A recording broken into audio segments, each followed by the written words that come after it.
19th of February 1995. Maureen, what year were you born in?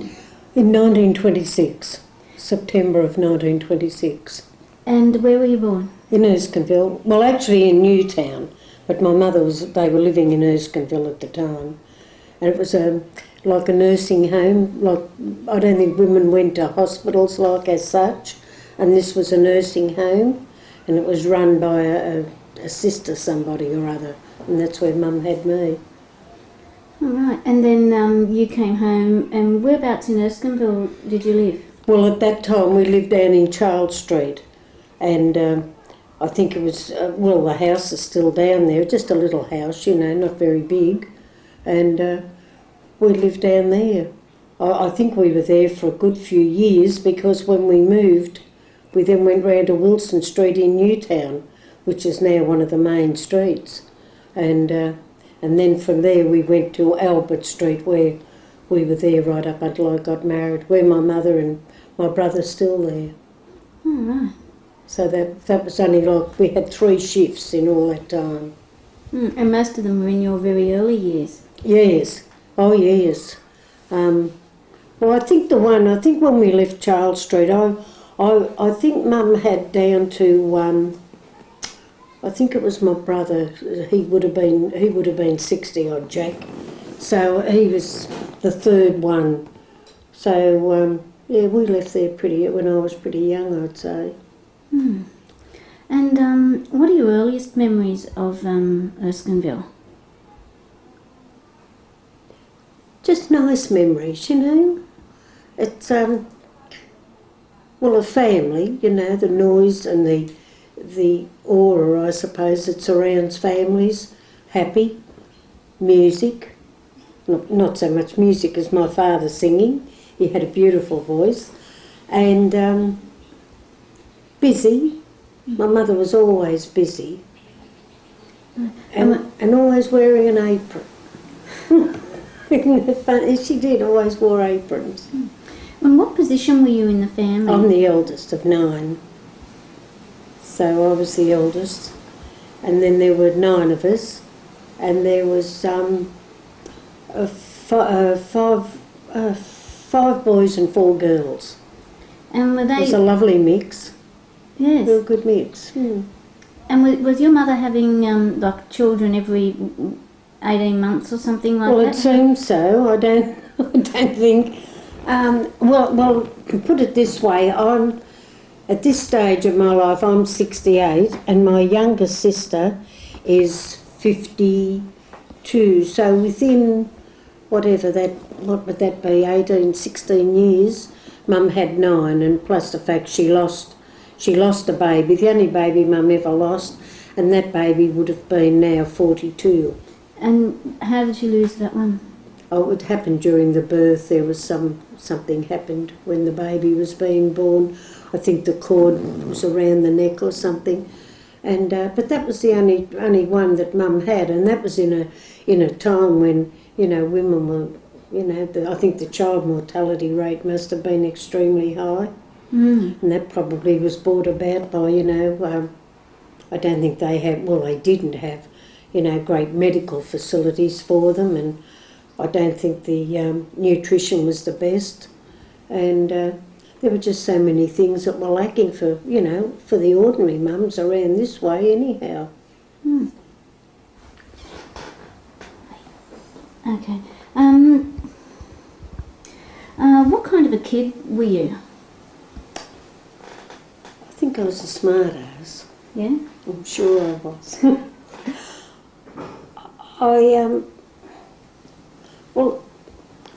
As I said, I've got 9 brothers and sisters, and we're all entirely different to one another. And I always think that, always seemed as though I was a strong person, you know. I mean, my mother, like as we got older, and there were things that needed to be done or whatever, Mum would always give me the job. I think I was probably a bit more responsible. I think that's what I was. Plus the fact, as I said, I think I was a smart ass, because that used to get me into a lot of trouble, because I always had the mouth, you know. But mainly I think, I hoped I was a nice person. I think I was, because I seemed to always be able to, you know, talk to people, and I like people. And I think I was even as a kid. And I don't think I was ever pretentious.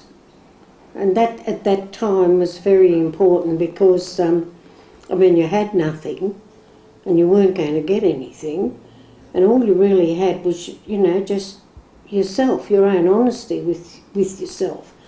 And I suppose in a way I always felt I saw things as they really were, you know, not as I wanted them to be. I think that's what I was like. Even very early I think I recognised that in myself, I think. You know the house you lived in, where there were 9 children. What sort of a house was that? Well, it was a nice house. It's still up there. It's in Albert Street. It's a separate dwelling, and do you mean for me to physically describe the house? Well, it had a big lounge room, which in the early days didn't have a lot in it, but later on, as finances and such improved, you know, well, the house, my mother was able to, because she had beautiful taste, she had marvellous taste, my mother, and the house then reflected her taste. And it had 3 bedrooms. My sister and I, we slept together in a double bed. Mum and Dad had the front room, we had it, and then again came into play the greatest lifesaver of all was double-decker beds. And my brothers had double-decker beds. And by the time the others, like my 2 younger sisters, got older, well, I was married when I was 21, so I was more or less out of the house, and then they could move into the luxury of single beds. But it was a nice house, had a kitchen, nice backyard, and we had a wisteria vine over the kitchen, which always flowered in September, just in time for my birthday. And that was lovely. Only years and years after, my father bought one of my brothers a horse, because he was only very little, Terry, my brother, and my father always, I think, envisioned him that he was going to be a jockey, you know, one day ride a Melbourne Cup winner. Never happened. And Dad bought him a horse, and we used to stable it down the road in Burren Street. We used to bring the horse up, and we brought it up one Sunday, and the wisteria was in full bloom, and Peggy, the horse, I don't know what happened, she went off her head and she pulled the bloody trellis down with all the wisteria on it. And that was the finish of the wisteria. But it was a nice house, and then we had an outside toilet, you know, which everybody did in them days. The pokey little bathroom with the chip heater that used to go like as though it was the bloody train running through a tunnel, the noise of it, you know. But it was a nice house. Were you sewered? Oh yes, we were, yeah. Well, we were very much in the city in them, or the slum areas they used to call us. Yes, it was sewered. I think in them days, as far as I could remember, I think they were sewered out as far as round Sydenham, you know, out that way. Yeah. Okay. Well, how would you describe your family? What sort of family did you come from? Volatile.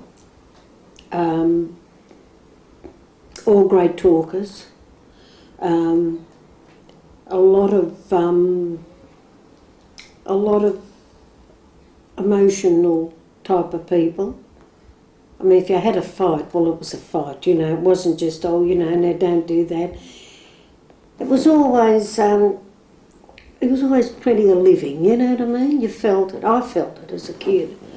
And I think that was probably brought about by the fact that my father was a very earthy man. Dad, again, he had no pretensions. He was a very down-to-earth man. And my mother had always, her expectations were always far beyond what she had at that particular time. But I think with women like that, and that kind of expectation, you always felt that one day the expectations would kind of come to fruition with everything else in her life, and I think it did in a way, you know. But No, it was a lovely family. As I said, after all these years, we're still all friends, and we still see each other and enjoy each other. And we were, I think it was because my father loved music. I mean, we had singing in the house. My brother sang, Jack. My sister sang. I had a lousy voice. But there was always like music, and my mother adored books, and we always had, even if things were tough, and they were, we always had books or magazines. I remember when the Woman's Weekly first started, and I think it was threepence. And despite everything else, Mum would always make sure she got the Woman's Weekly. Not that I'm saying that, you know, that was the be-all and end-all, but we were exposed. And I think it's like you need to have exposure to something, you know, else other than just the ordinary run-of-the-mill things. So even though it was volatile, it was a loving family. Oh, it was a loving family. My brother Jack, he's the only one in our family that's died, like, but he wrote beautiful poetry, and he has written a poem on on the family, and it's really lovely. I mean, Jack would have been 60 odd when he wrote the poem about our family, and it was so true, you know. I think we were a very lucky family, very special kind of family, you know. And when you say volatile, you obviously don't mean violent. No, volatile as in, you know, Pat, my sister, she was always, you know, we'd go, when Dad and Mum took us to the beach, Pat couldn't sit on the sand. So that wouldn't go, that wouldn't be a quiet thing. That would have been a case of everyone, oh, you know, why can't she sit on the sand? Why can't this? And Dad would have to go and hire a deck chair to sit on, you know. Or if you went home and your brother said something to you, well, you know, you'd argue. We argued, we talked, and we related very well. What, you know, the poem that your brother wrote, could you read it to us? Yeah, as a matter of fact, that's why I got them out, because I thought, I didn't know this was part of the material they put out at his funeral, but it hasn't got when he wrote it. It's a fairly long one. That's okay. Do you want it? Yes. My childhood and my manhood are precious times to me, being born into a family of great love and harmony.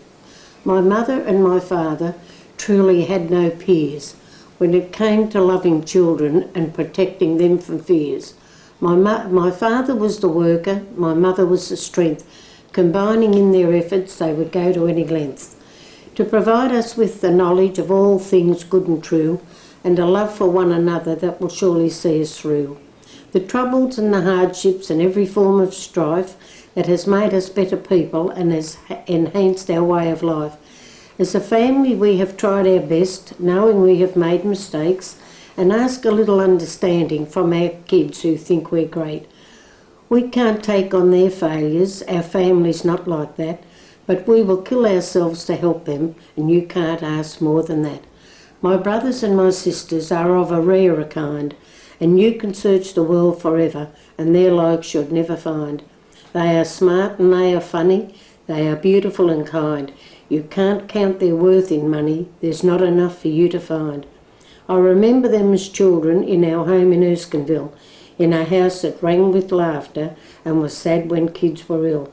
I remember times like Christmas when my parents late at night would get Christmas presents ready and turn on the Christmas lights. I could tell you many stories about the strength I found in them and my great love for my sisters and my brothers who are men. I could share with you the memories, now that I am growing old, of the most fantastic family that was blessed with love, not gold. So if you're a sister or a daughter, or of a brother that is mine, or your mother is my sister, I would ask you to be kind, for they're the only family that holds me to my past and reminds me of my parents for as long as I may last. So if they disappoint you and you think that they're not fair and you blame them for your problems, then you have no right to share. My brothers and my sisters who have given you their all in an effort to protect you from yourself if you should fall. Isn't that beautiful? Yes. I thought it was lovely though. Mm. But really that summed up what our family was like, I think, you know. Yeah. And as you said, through all the bad times, and No. it was always there, you know, everyone looked out for each other. Go down the street and bash a kid up who spoke nasty to your brother and come home and get into trouble. Well, where did your father work? My father worked up at Homebush in the brickyards, in the most, a really hard, terrible job. I mean, he literally made bricks. And Dad, I can remember him getting on a push bike and riding from Erskineville up to Homebush Bay. It was just out of Homebush. It was on the bay, the State Brickyards it was, State Brickworks. And Dad worked there, and then of a night time he'd come home and Mum would literally have to lift him off the bike. Because they were working 8 hours a day in them days. And, you know, it was just, it was a hard existence, a very hard existence. And that's why, you know, like rearing a big family, and the money was so poor, very poor money. And then in the Depression, well, Dad worked, he'd have 1 week on and 2 weeks off. But because of working 1 week on, Dad wasn't entitled to any dole benefits. So my uncle, my mother's brother, they lived up at Sylvania, because my uncle did not work at all, he qualified for dole benefits. So every week or every fortnight he'd come down and bring Mum down a big brown bag full of potatoes, pumpkins, onions, all those kind of things. So, and my father though, he supplemented our income with things like I'd go over with him, walk over to the canals in Alexandria, where they used to have the boat races. Men used to race matchboxes down the canals, and they'd bet on them, and Dad would do that. He also used to sell dog cards where, well, they had, on the dogs of a Saturday night, they'd have 10 races. So if you could pick the 10 winners, I think it cost you 6pence. And Dad used to get the bloke down in Sydney Street, Erskineville, to print all the cards up. And we'd go and pick them up on the Friday. And then you'd come home and he'd have so many people, like say one bloke might have sold 50 cards and someone would sell another 50 cards. So they were all done up. And then I'd walk around with Dad on the Friday night and we'd deliver the cards. And so, you know, if you won, for your 6pence on a card, if you got the 10 up, you got, I think it was £10, which was an absolute fortune in them days. But Dad was a punter too, he's a gambler too. And, you know, I suppose often the mere fact that he could gamble and maybe win a quid, you know, used to help out a lot in them days. Was he a good gambler? I think he was up and down. Dad, you'd say to Dad, if you had a good day, oh, you know, won a little, lost a little. So that said it all.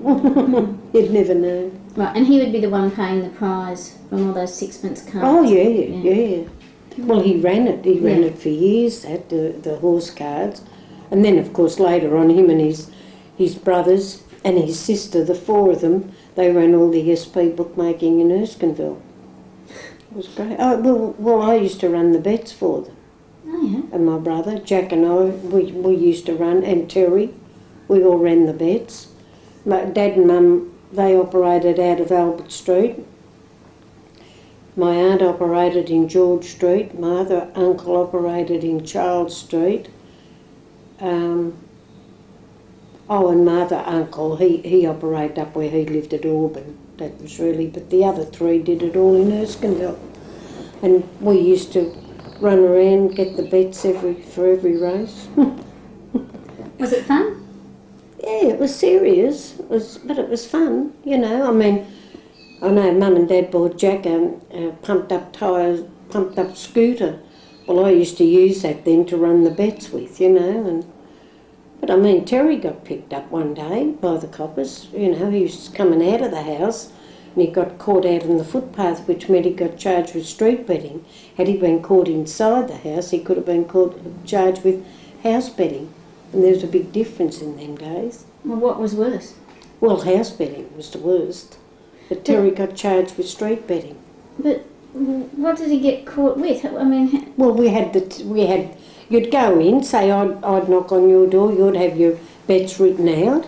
You'd have threepence each way, or sixpence in them days, and you'd give me the bet with on your slip, and give me the money, and I'd put it in my pocket or whatever I had. And then I had a certain amount of streets to do, because you had to be back before the race was run, and then you'd give them to Dad or Mum, and they'd look after the slips, and then you'd take off again for the next race. And did the police stop Terry and search him? Yeah, they found the slips on him, yeah.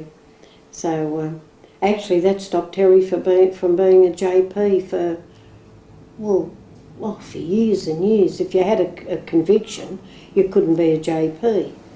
And it was just through Tom Carl that Tom Carl said that it's ridiculous, and that he was able to become a JP.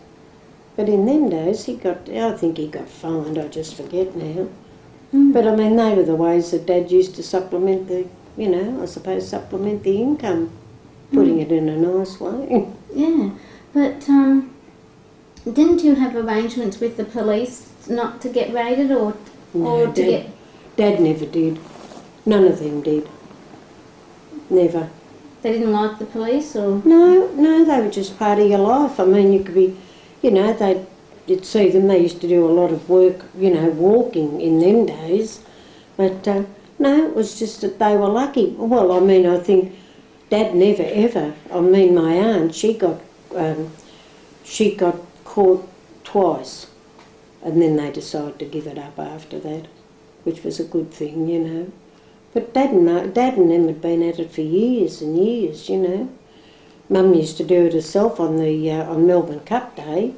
Mum would do it herself. We used to have people like, you mightn't remember him, but Frank Strain. Frank Strain ran a theatre restaurant down in William Street years ago. Well, his father used to bet with us, But they'd have threepence each way and sixpence each way. And my father had no formal education as you'd know it today, and yet he was a whiz with, you could say, they've had sixpence on a thing and it's 11 to 4.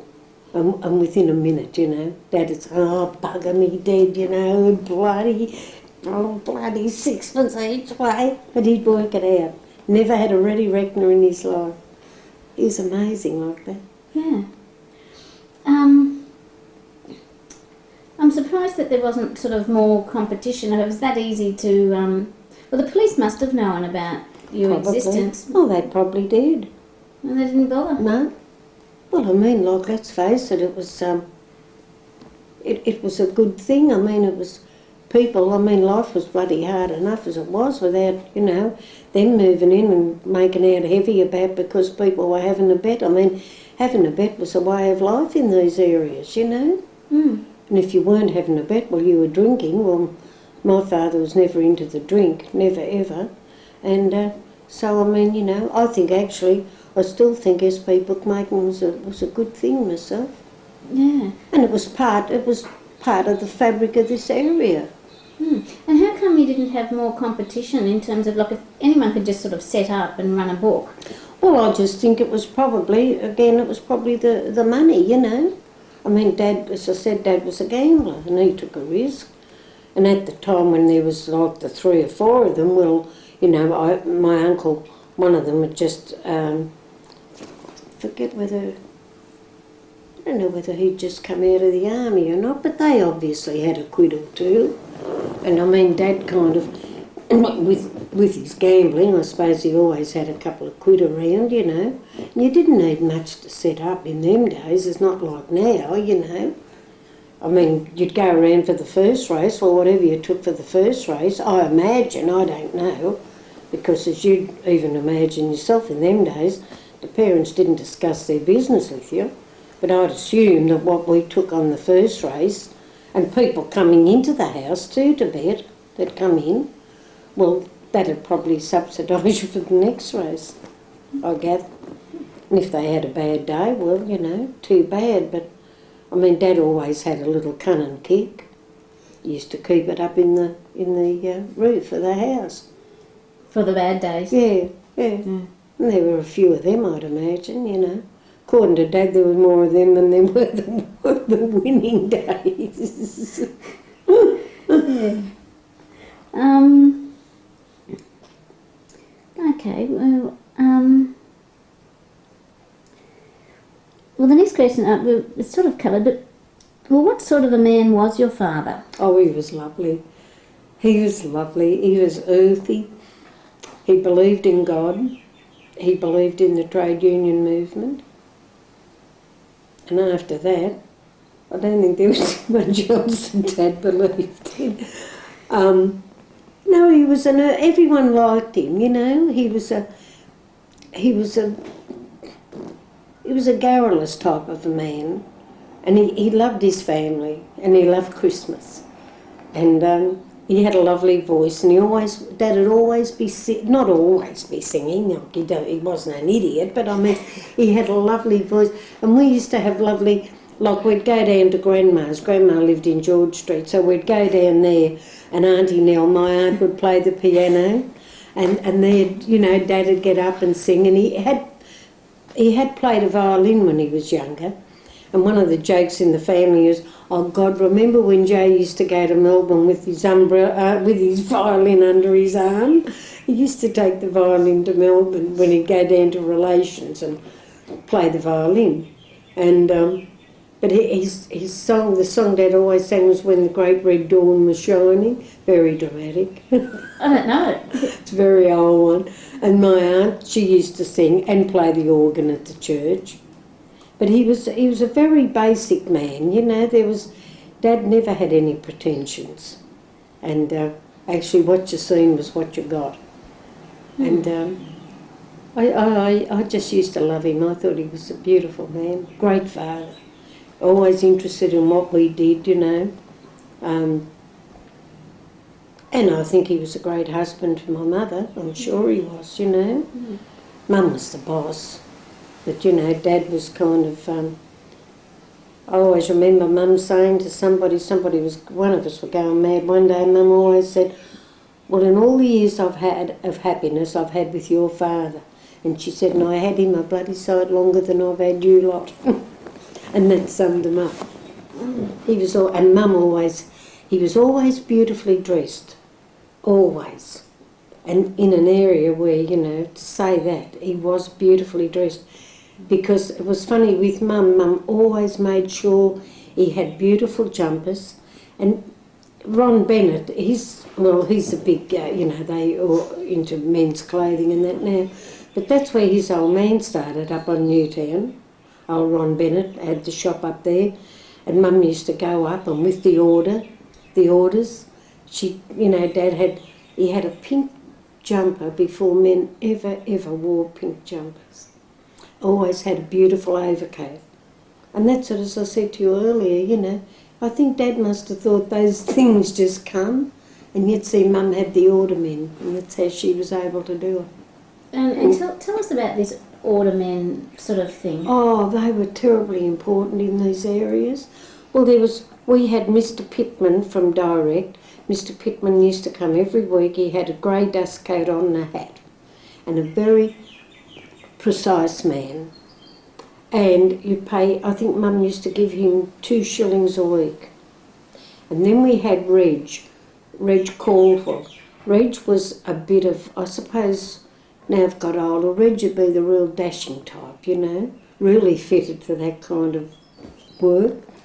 And Reg always sold the most beautiful handbags and stockings, good stockings, beautiful handbags. And I just forget what else Reg used to sell. He'd come of a Saturday morning and he'd get 2 bob.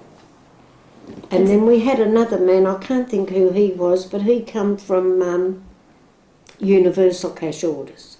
So what they'd do is they'd get a cash order for £10 and they'd pay it off. So, and they would buy goods from these people? Well, the different shops, like say I'm not sure whether firms like Mark Foy's, but I have an idea Mark Foy's might have taken them. The Hub, which used to be a big shop in Sydney in them days, I think the Hub took them. And Snow's, that was also a big shopping store in Sydney in them days. They used to take them. So you'd get an order. Yeah, But it's a piece of paper. It was like a sheet of like a sheet, and it had different little bits on it, and they'd fill it in for how much you'd spent, and they'd take it out, and the more you spent, well, naturally, the less the less and less your total become, and then you'd sit back and you'd pay it off. Oh, right. So you wouldn't pay it off to the shop. You'd You'd pay it off to the cash order company, yeah, to Mr. Pittman who'd come and Reg would come, and sometimes you couldn't pay them. But Reg used to sell his own stuff as well. Yeah, he had I always remember beautiful handbags, and as I said, lovely stockings. Not that we were into stockings at the time, but Mum's cousin was, and if Mum wanted to give her a present or whatever, and Mum would never give anything that was cheap and tacky. So Mum would go into debt to get Bid Carey, her cousin, who had a ton of money, to get her a couple of, pairs of silk stockings off Reg. That was the absolute, that was the zenith, to get the good stockings. But I mean, they were very active in these areas. They were very important. So the ordermen were part of the tapestry. Well, did they charge interest? They must have. Oh, must have. Mm. All I know is that we just used to have to go to the door and give them the 2 bob and their book, and it was almost like a religion. Because actually they were the ones that, well, we needed school shoes, well, Mum would have to get an order, and we'd go up to Joe Gardner's on Newtown at King Street, and you'd give it to Andy, who ran Joe Gardner's, and Andy would give you however many pair of shoes Mum had to have. You needed socks. I mean, when you were looking at money, well, there wouldn't have been anything left over, so that nearly everyone, I would have been most surprised. Not that we ever knew, because at that time you weren't aware of people's, you just knew everyone would have been broke or poor or whatever. But I mean, you didn't know, but because actually it was more, well, I suppose it was more of a closed society, even among kids. You knew that there was poor, but I mean, no one ever discussed it. I think there was more of a, well, it was just something you never talked about. I suppose you took it for granted. And again, what else did you know? You never knew which. Mm. So, you didn't have the contrast to worry about. You just dealt with what you had, and that was, there wasn't a great deal of anything, and people, I suppose, got things the best way they could. And if you were to describe your mother, how would you describe her? Or smart, extremely literate for those days. It was incredible. A lot of taste. If we couldn't go, when we'd have things at school, and if we couldn't go, as she would say, if you don't go as well dressed as the next one, you stay at home. And we stayed at home because we couldn't go if we didn't have the proper socks, or you didn't have,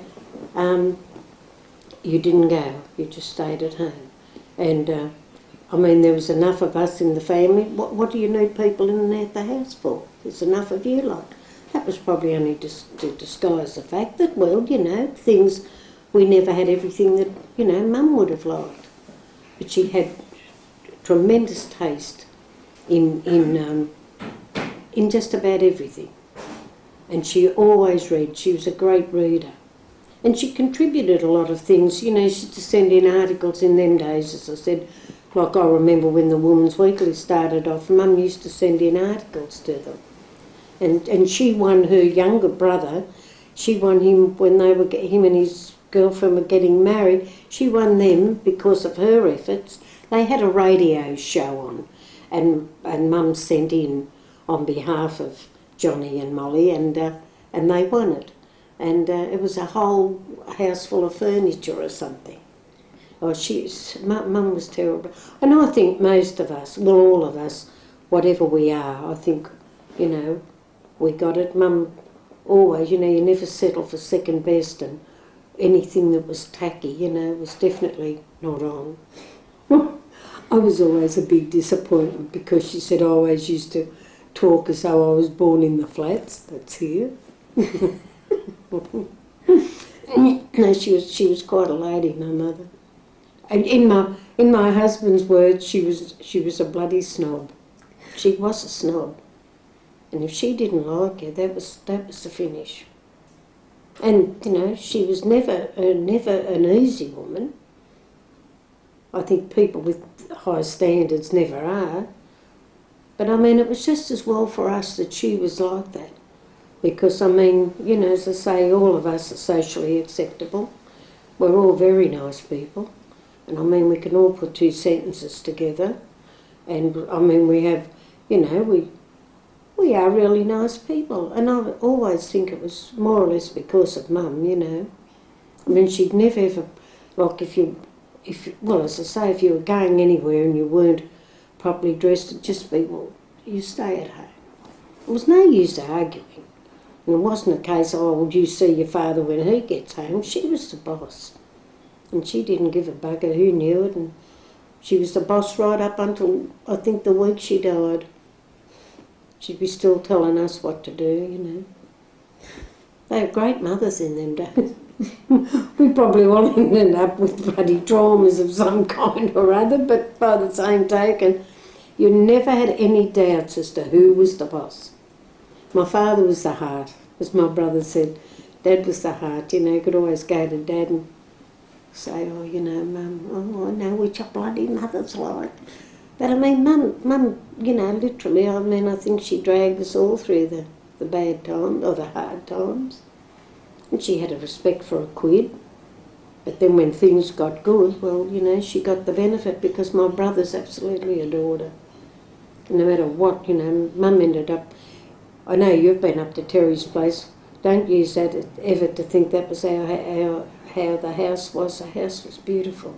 Lovely things. She loved good things. You know, like Waterford crystal, for instance, and, you know, good china, all the best china. And there was a time in her life where she was able to, you know, buy those things, which she did. And good luck to her. She richly deserved it all, I thought. But my sister was a lot closer to her than I was. I was never close to Mum, but when the ordermen had to be paid, like when Mum went into hospital to have my second youngest sister, Virginia, Mum was very sick. She had gallbladder and she was very, very ill. In fact, they didn't know till she went in to have the gallbladder operation that she was pregnant with Virginia. So, you know, that was... And so, of course, Mum was in hospital for about 3 or 4 months. Well, of course, the ordermen had to be paid. And, of course, I used to have to ask Dad for the money. And Dad wanted to know what was all this for. I was working at the time, so, I mean, I suppose I strayed a bit out of the childhood plan, but I said, well, you know, they've got to be paid. Oh, Dad went off his head. Couldn't believe it. So he paid them all up. Naturally, when Mum got out of hospital, she started them all up again. Yeah, Dad couldn't believe it. I remember saying to him, but where do you think you got all your shirts and, you know, your ties and your shoes? Where do you think Mum ever got them from? I tell you, they had a very blinkered attitude in them days. I suppose he enjoyed it and he thought, why should I ask? He might have got a shock. But with ordermen, just to finally, I always remember this girlfriend of mine.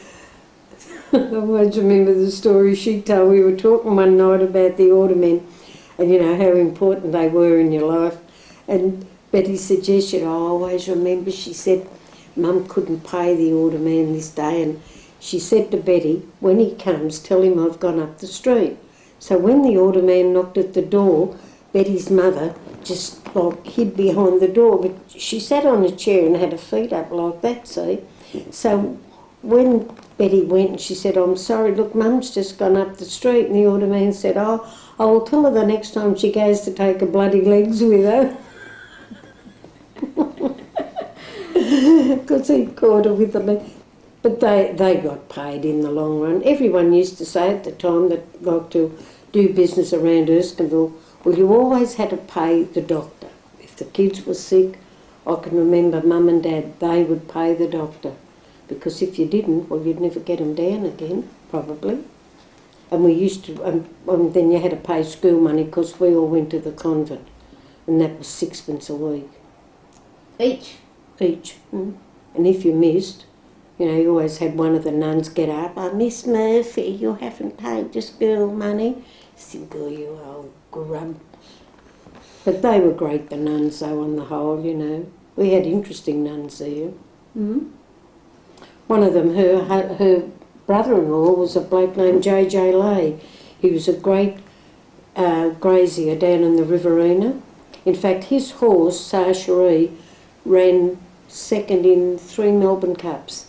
So Sister Augustine, her name was, she used to let us go on Melbourne Cup Day, always let us go a quarter of an hour early so we could run up the shop and listen to the race, and on the way, 3 Hail Marys for SRA.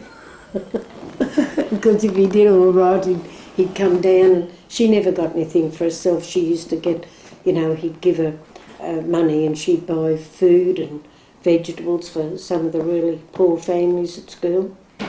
Well, we were poor, but we never got anything because Mum would never let us tell anyone. Oh, gee.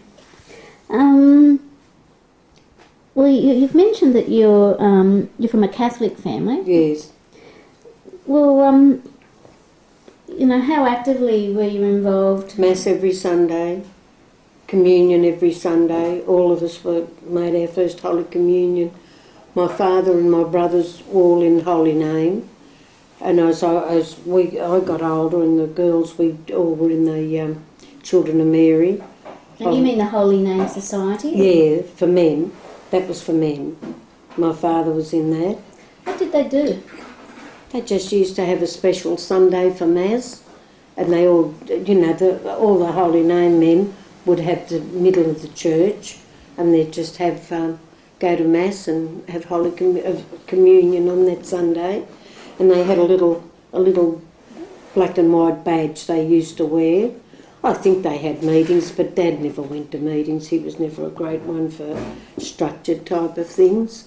But they had, I don't know what else they did. I don't know whether they did good works or anything like that. I don't think so. They must have had to have been going to confession quite regularly. Yeah, you went to confession every week. Even your father? Oh, yeah, my father, very basic. Very basic man. There was God, there was the church, you know. And then we used to have the missions. They used to have a... What's wrong? We were talking about your involvement in religious, your involvement in the church. And you're talking about the Holy Name Society that the men belong to. And what other... Well, the Holy Name and the... I forget what the women, like the married women had. They had some kind of fidelity. But the single women, we had what they called the Children of Mary. We used to wear a blue cloak, and we had our one Sunday every month where we had Mass and Communion. And then we used to have a meeting. I was secretary of it for years. And, you know, it was just a matter of, you know, urging everyone to have a good life or whatever. I suppose, you know, the usual platitudes that come with religion and all that rubbish, but still in all it was effective. I mean, we got married, most of us when we got married from that group, we all got married with our cloaks, you know, and all the rest of it, over our wedding dresses. I didn't, but most of them did, you know. At what age would you join the Children of Mary? Well, you practically went from about 13 up to when you got married, when you left it, you know. Well, and what about younger children? Were there church organisations? No. Well, I mean, they were still more or less under the umbrella of the schools and, you know, like the convent or the brothers. So, and they were dominant forces, and they were very dominant. I mean, the church, and the church was dominant. That was some of our greatest outings, was when the missions used to be held. They used to have a mission, and they were usually held by the Passionates, like an order of priests known as the Passionates, or mainly the Passionates. And for a fortnight you were exposed to, such things as, such high-powered preaching. You wouldn't hear the like of it today.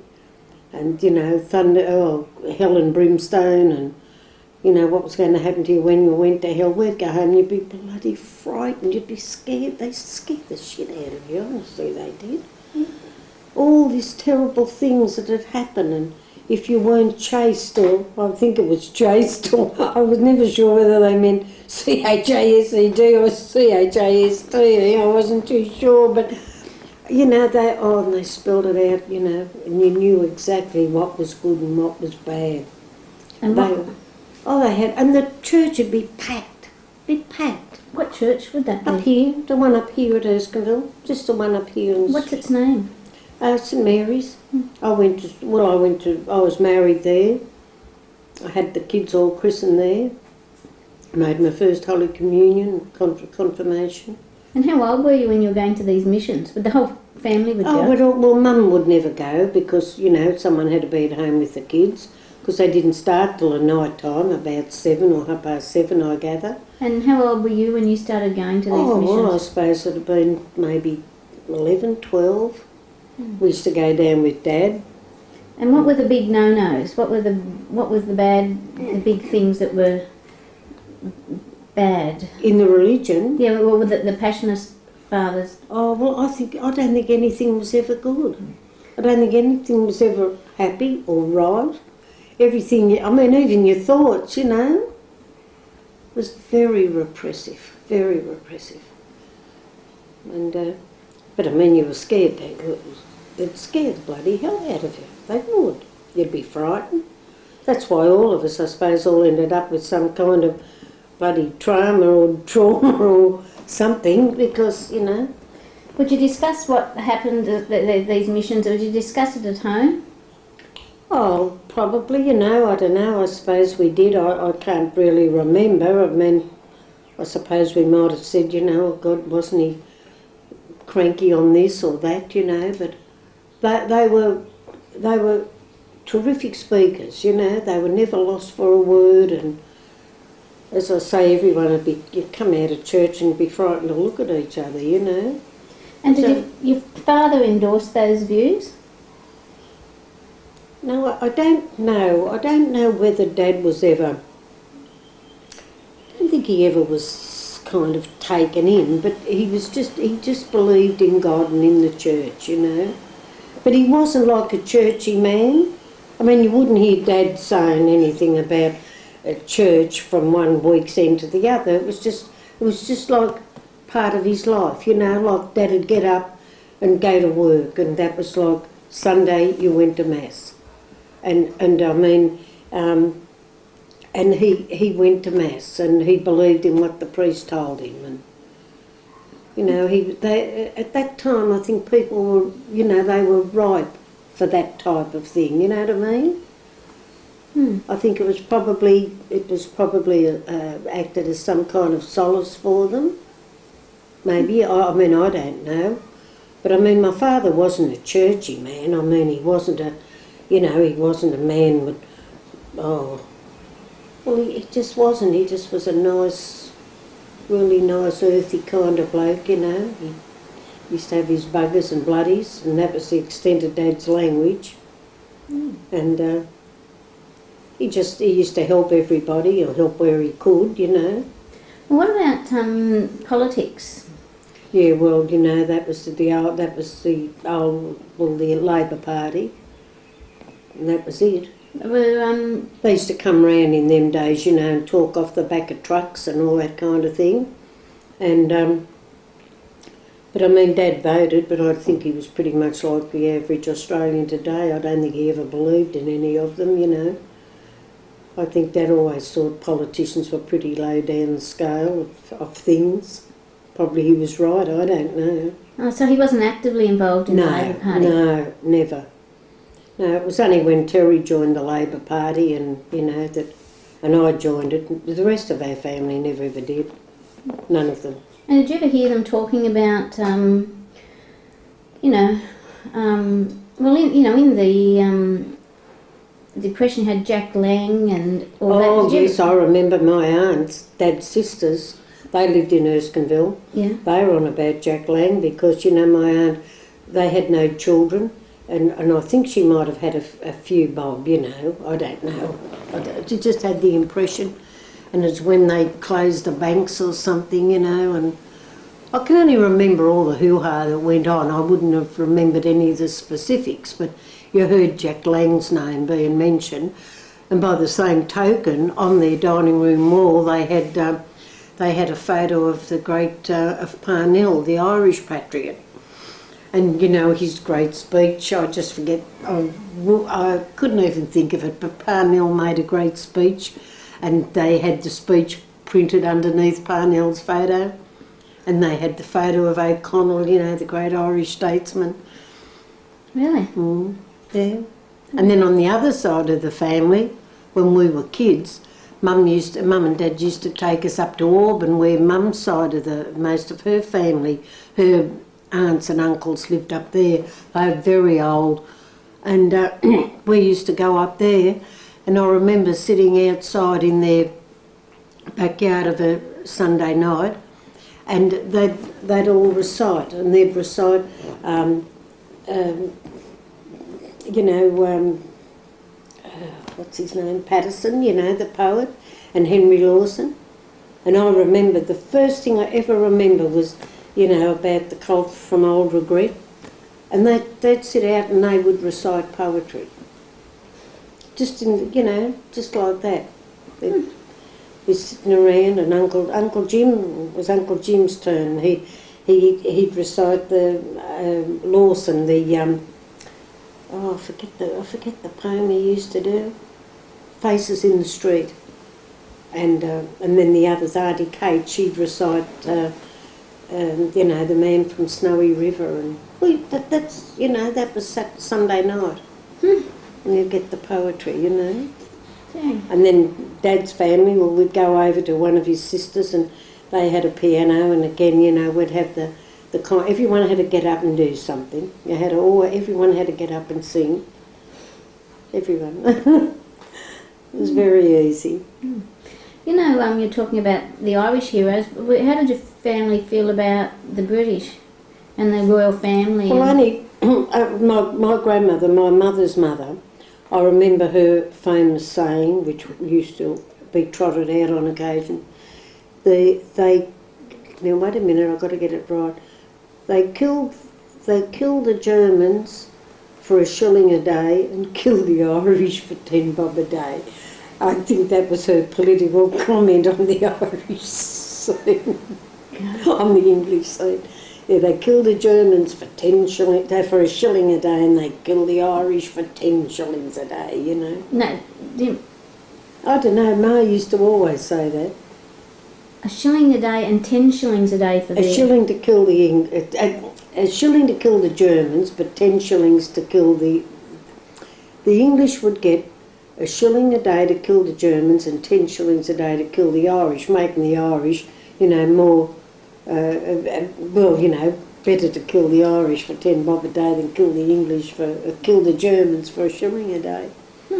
That was I suppose at the time it was pertinent to whatever they'd have been discussing, probably, you know, the Black and Tans or the Sinn Féinians and all that. All talk. They always all talk. The lot. And you know, when they were talking politics, who did they speak of with admiration? Probably not many. I don't know. I wouldn't have thought. I can't remember anybody. Who did they loathe and detest? I think all politicians, generally speaking. I've never heard What them. about Jack Lang? Well, I think I can't remember, you know, distinctly. I just cannot remember. But I know I can remember he was, you know, there'd be a lot of talk. But whether it was for or against, I wouldn't know.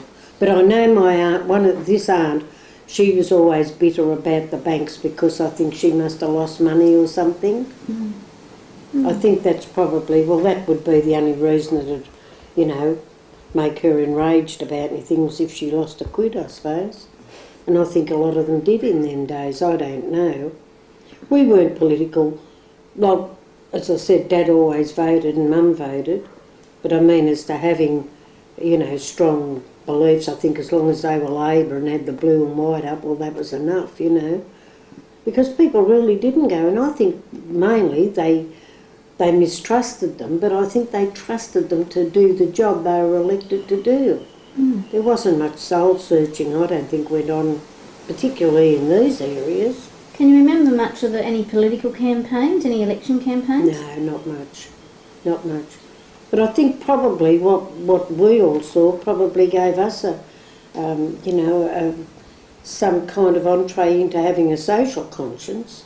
I think, you know, any one of us, well, I think my social conscience was more aware because of the times we went through. I mean, you knew there had to be a better way of living, and you knew that, you know, the haves and the have-nots, that division had to be shortened up a bit, you know.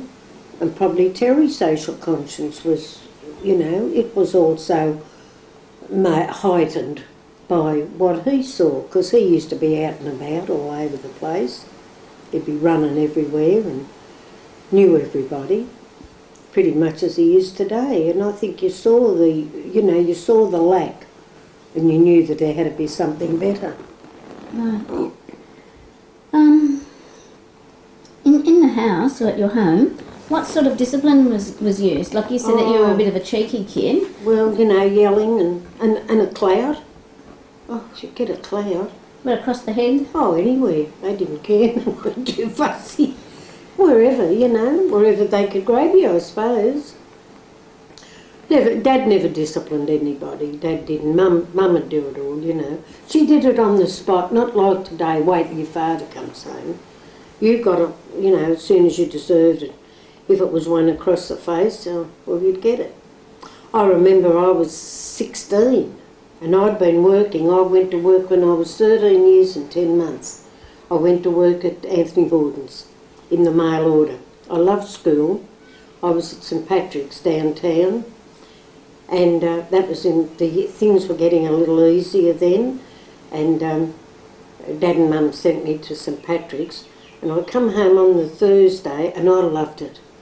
I came home on the Thursday and Mum said, "You'll be going in the morning to Anthony Borden's, there's a job advertised." And I said, "Oh, I didn't want to go to work." Well, she said, "Well, you've got to go." She said, you know, because Dad was looking over, you know, support. She said, "There's a job there, you go in." So I got the job and I went to work. But I was about 16 and we had visitors one night and they were in the lounge room and I must have been holding forth, you know, as I always did. And my sister come up the hall, she said, "Mum wants you down, Mum wants you to give her a hand." And I didn't go straight away, I kept talking.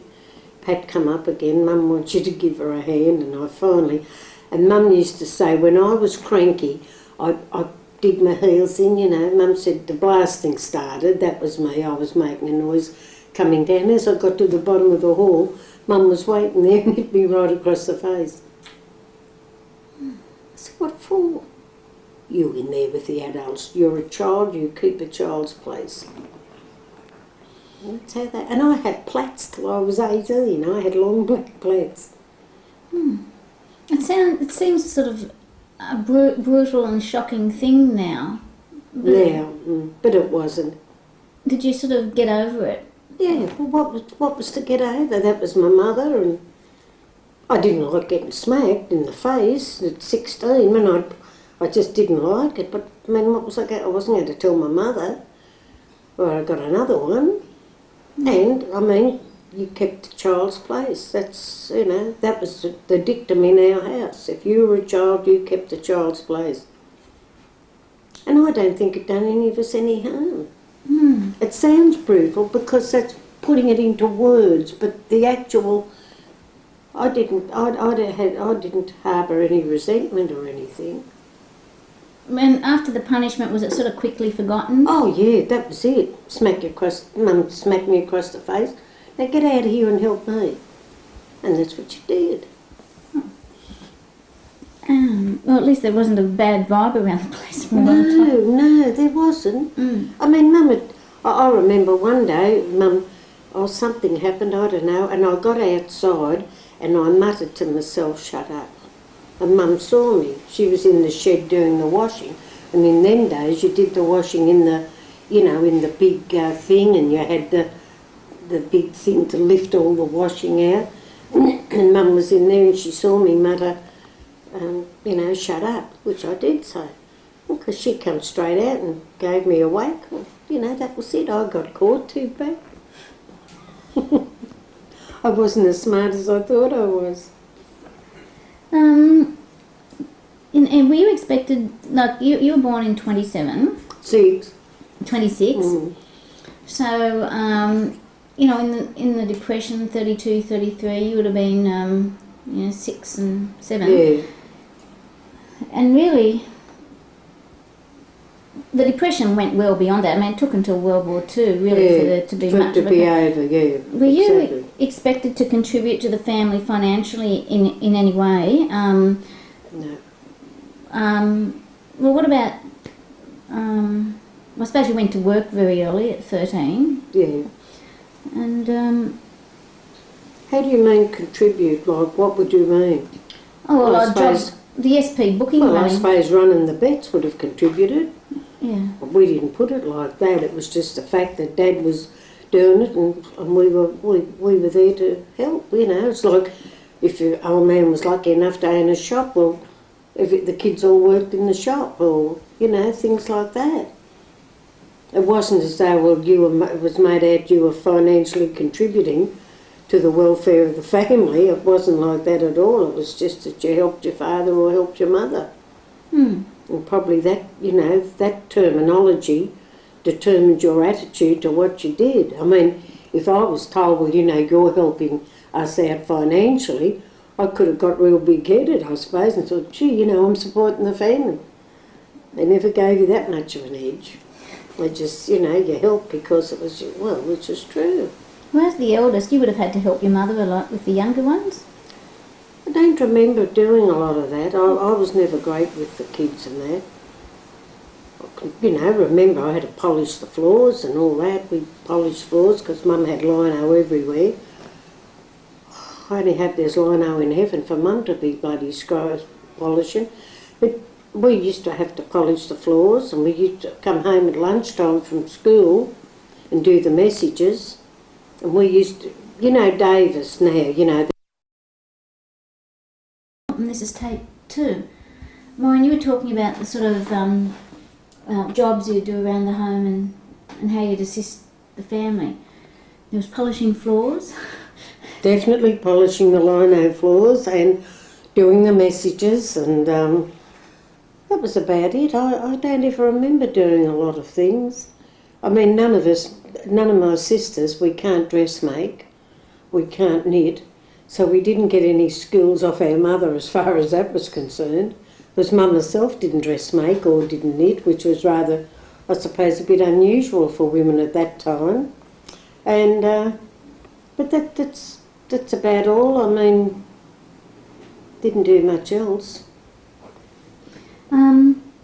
Okay, so as a family, what did you do for fun? Fun? Well, I don't know, we seemed to do things. We used to talk a lot, argue a lot, play cards, the cigarette cards up against the wall, win and lose cards. How would you do that, cards up against the wall? And well, the house opposite us had a great big wall, and we used to hit the cards up against the wall, and I don't know how it came about, but you'd either, if they come up one side, you'd win it. If they come up the other side, you'd lose it. The cards were two-sided. One side had the history of, say, all the American gangsters like John Dillinger and Pretty Boy Floyd and Dutch Schultz. and asked me about American gangsters, and I know all about them because we read about them when we were kids. And then they used to have such things as like cricket cards, you know, with all the cricketers of the day on them. And on the other side of the card was probably, I can't remember, but it was probably like a coloured, maybe a logo of whatever the cigarette company, you know, what they were advertising. And then we used... hang on.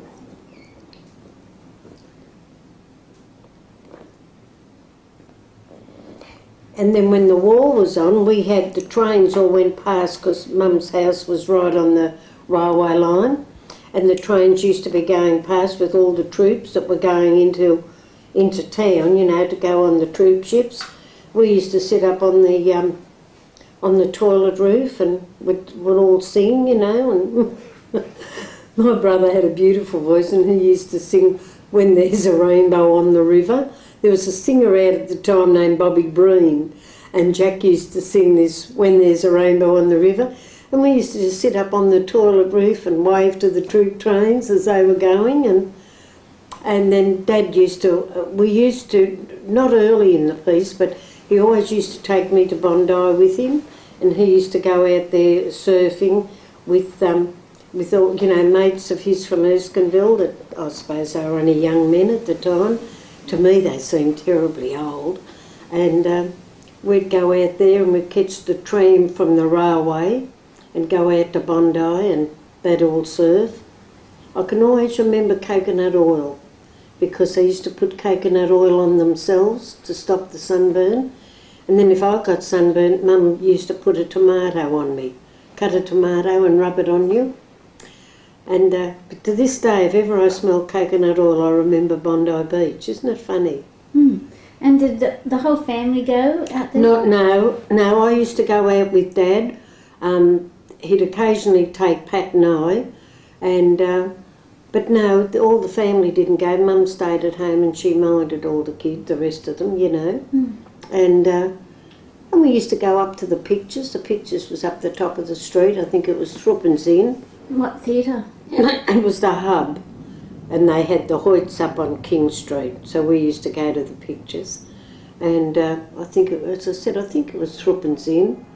And before we started running the bets, or after, I'm not too sure of the time slot thing, but we used to go to the Pictures of a Saturday afternoon and take all the kids with us. I suppose that was to get them out the way while Mum and Dad did the betting, I suppose. And what movies did you see? Oh, I forget now. I always remember Ming the Merciless. That was the serial. And Ming the Merciless was a serial. It's like an outer space type of thing. And I just forget. I forget, you know, they say about the great movies of yesterday. I don't remember all that many of them, to be quite honest. I think there was one, I forget what it was called, the Blue Danube or something like that. And Sonia Heaney used to be the skater, you know, Shirley Temple. Couldn't stand her, she was so bloody good and perfect. And Jane Withers, she used to always be in pictures. Mickey Rooney in the Hardy things, you know. But no, we used to go to the Pictures a fair bit.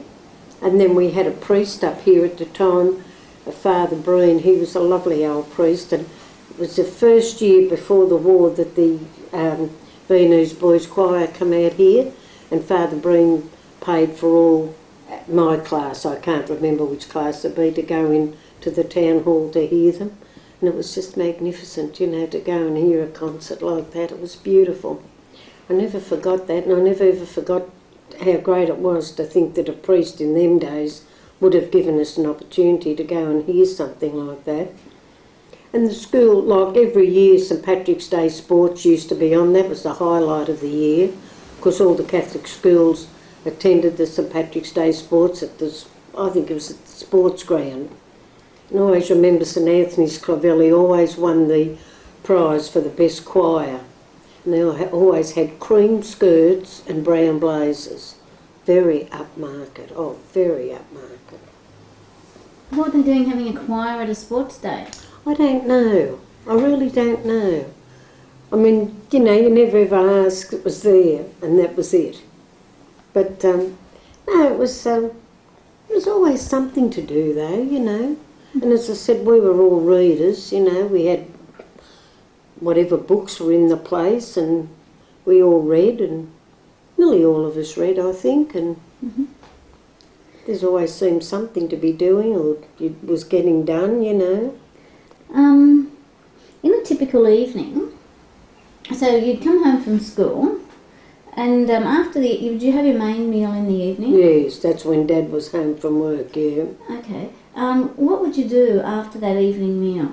Well, we had a long table, and on each side of the table we had long stools, so that's where we sat. Dad sat at the top of the table. I don't ever remember Mum sitting down having a meal.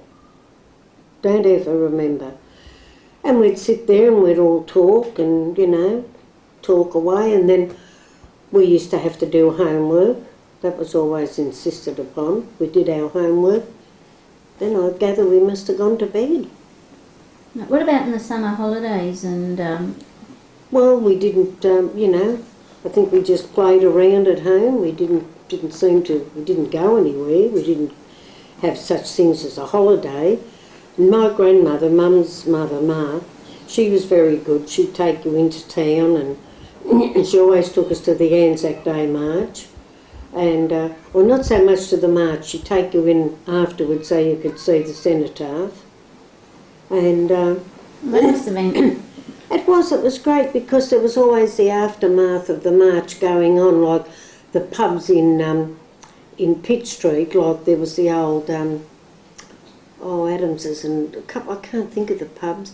They always had something going on upstairs, either someone was fighting, and that was always great to watch, or there was always a two-up games, and so we used to go in and look at those things, you know, all mill to the grist, or grist to the mill, or whatever. Again, so simple. Did your father like his employment? I don't think so. Dad left there, I don't know how old he would have been, but he went to the Mirror. He got a job down at the Mirror when Ezra Norton was running the Mirror. And it wasn't the Mirror, it was the Truth. And Dad got a job there in the old days, you know, in the machine room. And he was there till he left work, and his dad was about 58 when he left work. And then he saw the Truth then become the Mirror, the Sun Mirror, and Ezra Norton died, and the old man died, and Ezra Norton took over, and Dad was there then. And then when Dad was there, he got Waller job, he got his brother's jobs, he got, it's still the same, Dad got everybody jobs down there. At one stage, there was I had I had 3 or 4 brothers working there. So it was a real family type of thing, you know. Everyone just went to the Mirror and got a job there. Well, can you describe your mother's working day? Oh, it would have been terribly hard, I would imagine. Very hard, I'd say.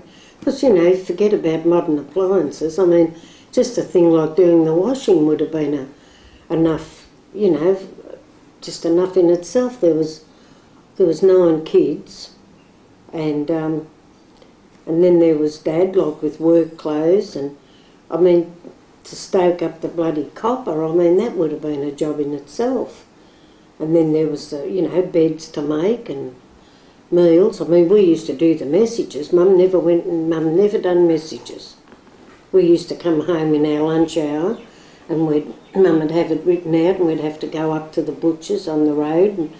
And Davis, as I think I mentioned earlier, Davis, who now is one of the biggest grocery, well, they're into everything, Davis Holdings, well, that's where they started, up there on Erskineville Road, where the old, there's a hairdresser's there now, and Davis had a grocery shop there, old Mr and Mrs Davis, and you'd put your order in, and it'd come to £1, and they'd deliver it, and there was always this, bag of lollies in there.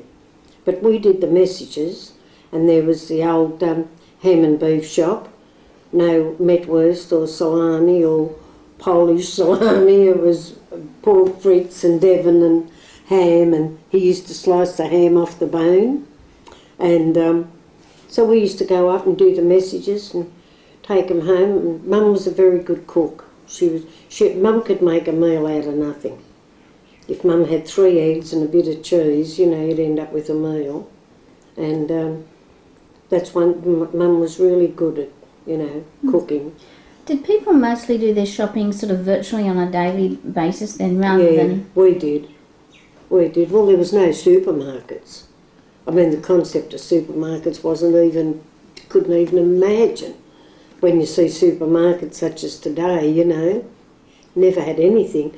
Just mainly everybody shopped in the local shop. And what about the variety, say, in things like fruit and veg? It was pretty standard. I mean, there was no, well, you know, you had just the ordinary potatoes and pumpkin and peas and beans. I can remember them sitting doing the beans, you know.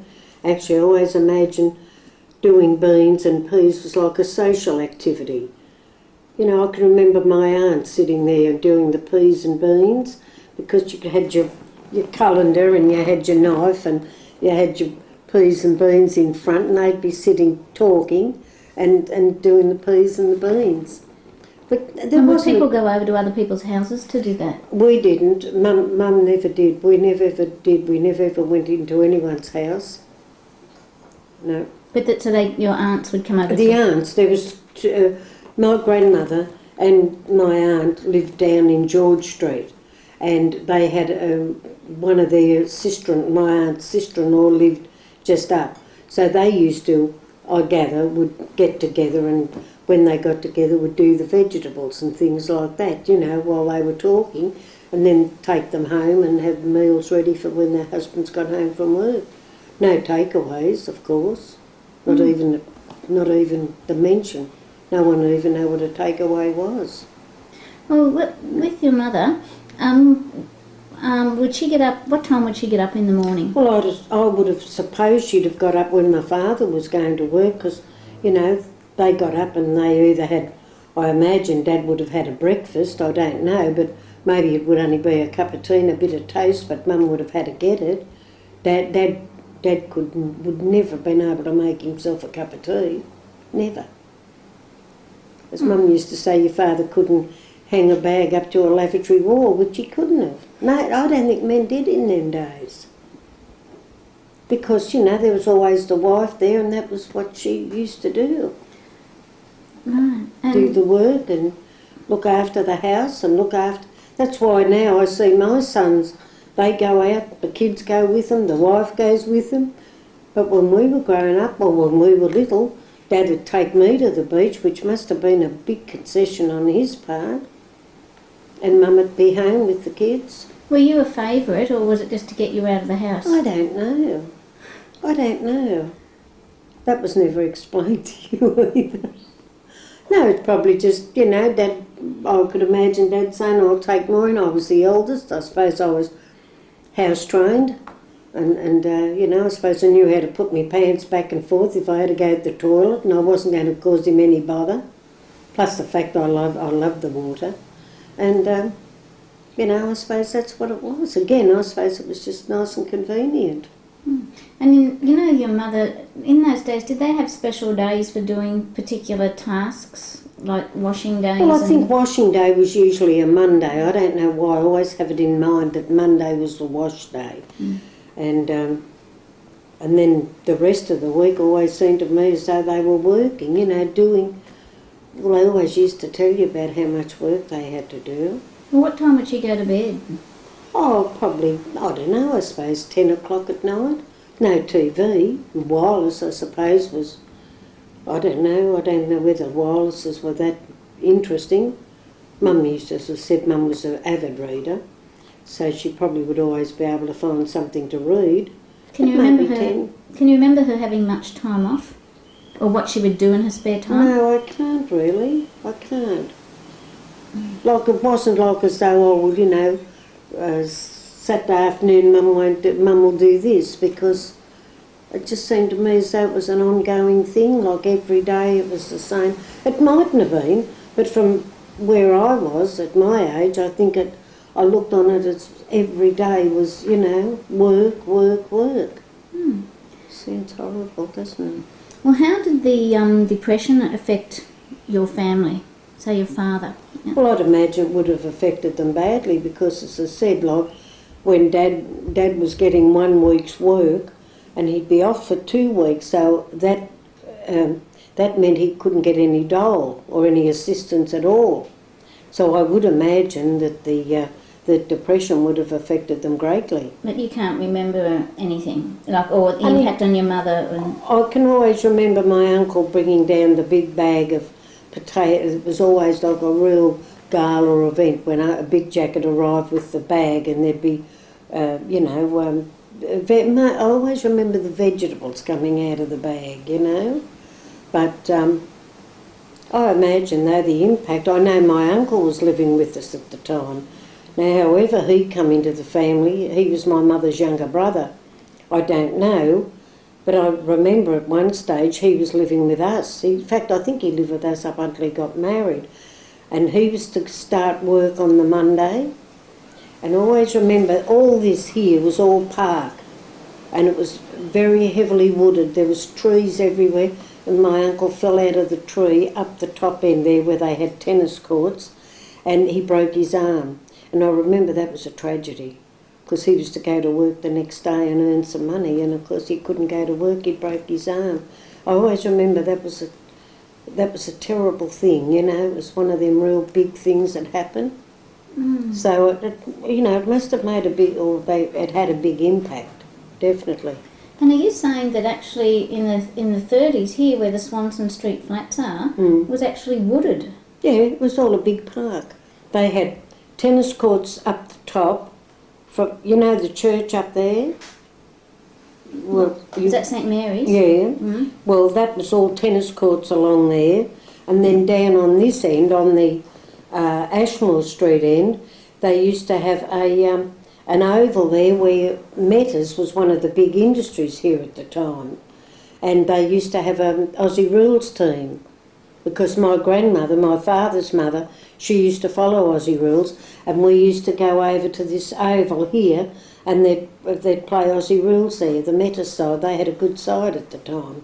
Well, I always remember they told me they were, so, you know, they were there. But this was all a beautiful park, and then they decided on this slum clearance project, and this is where it started, in here. And how did the locals feel about being referred to as slum dwellers? Well, that was it. That was a fact of life. They weren't insulted? I think again it was that you weren't aware. I mean, you knew there was the differences, but I mean that you were never made to feel the differences. Not all that much. But, you know, really, what was to be insulted about? You did live in a slum area. I didn't like the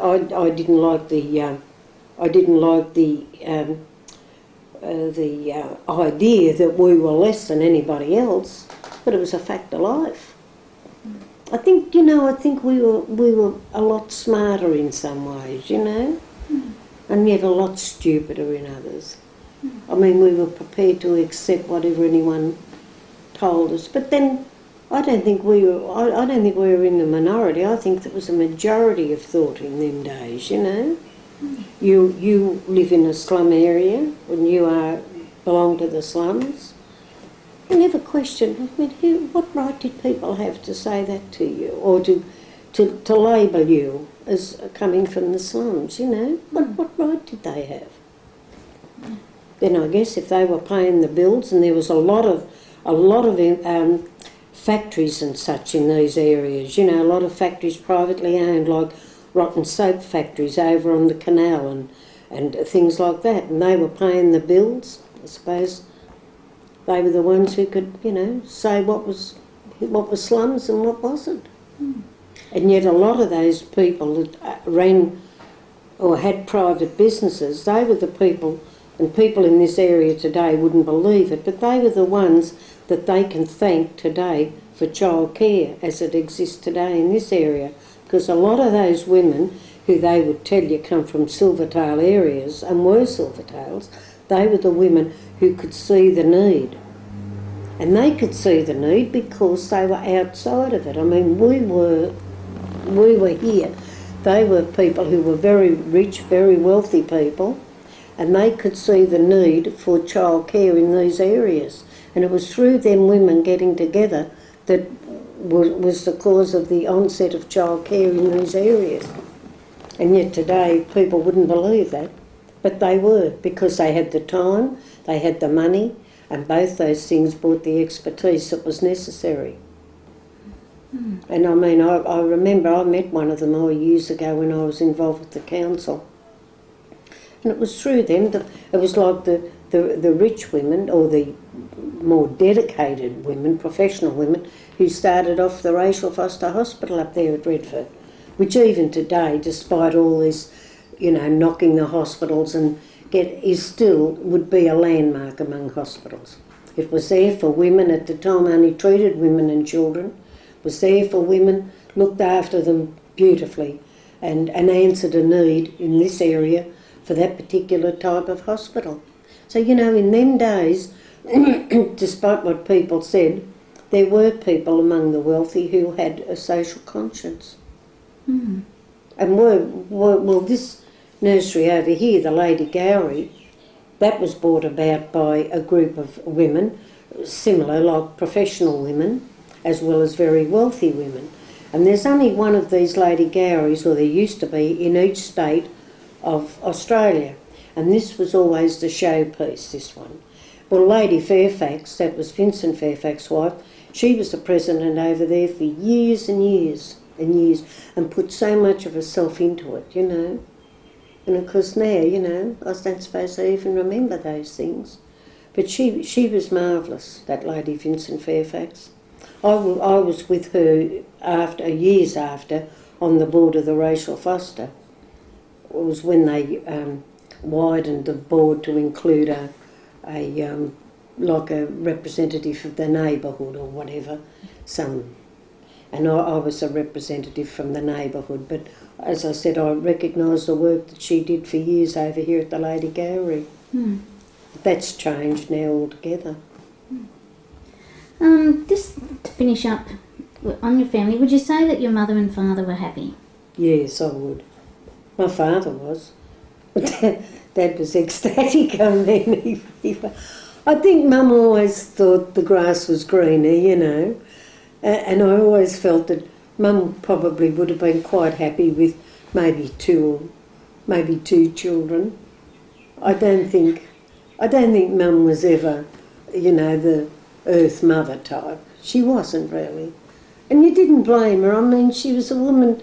I always thought Mum was well before her times in so many ways, you know. And I think, like all women, Mum had a longing for the nice things and the good things, and I just think that Mum was as happy, like with a man, like with my father. Mum was happy there. But I think as far as the big family, I mean, and yet she always recognised none of us ever brought her any grief or any worry. And I mean, actually, I'd say we really added to Mum's life in so many ways. But I think always there was Mum could have imagined herself as being up there with the gentry. I always do. And that's not a bad way to be anyhow.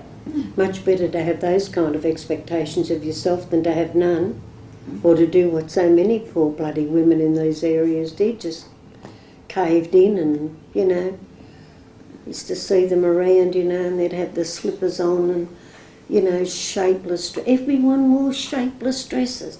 That's why now my sister and I laugh, you know, we still get dressed up and we go out and we still... And I said to Pat, I think we saw that many shapeless dresses and slippers, you know. My mother never wore slippers outside the house, never. You'd never ever see her.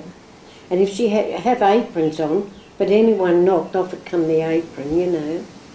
But so many of the women, Because, see, they didn't have expectations of themselves. So how could they have expected their husbands to? And Mum, I think, was lucky. My father never drank. And I think drink in these areas at that time was a killer. And I never blamed the men. What else did they have? Bloody working 8 or 9 hours a day, putting up with crap from everybody. No one had cars. How did they get to work? Like my father on a bloody push bike, in bloody pouring rain and freezing cold, coming home and having his wife to have to lift him off a bloody bike. Most of the men worked like that. Housefuls of bloody kids. What else would you do if you were a man? Of course you'd go and have a few drinks and hope to God it would soon be over. And worse for the women. Worse for women. I mean, what did they have? There was no softness, no gentleness, no sharing. I mean, if a man shared the housework with a woman in them days, well, they'd think there was something wrong with him. Not that we were aware of queers or gays or homos or lesos or whatever. But I mean, it's just the fact that men didn't help. And financially, women have got a quid to go and, to get a decent dress or go into town and keep up with things. They had bastards of lives, I don't care what anybody says. And I mean, they talk about the good old days. I always remember my mother saying about good old days. She said, I can remember when potatoes were a penny a pound. And she said, I never had a penny to buy a pound of them.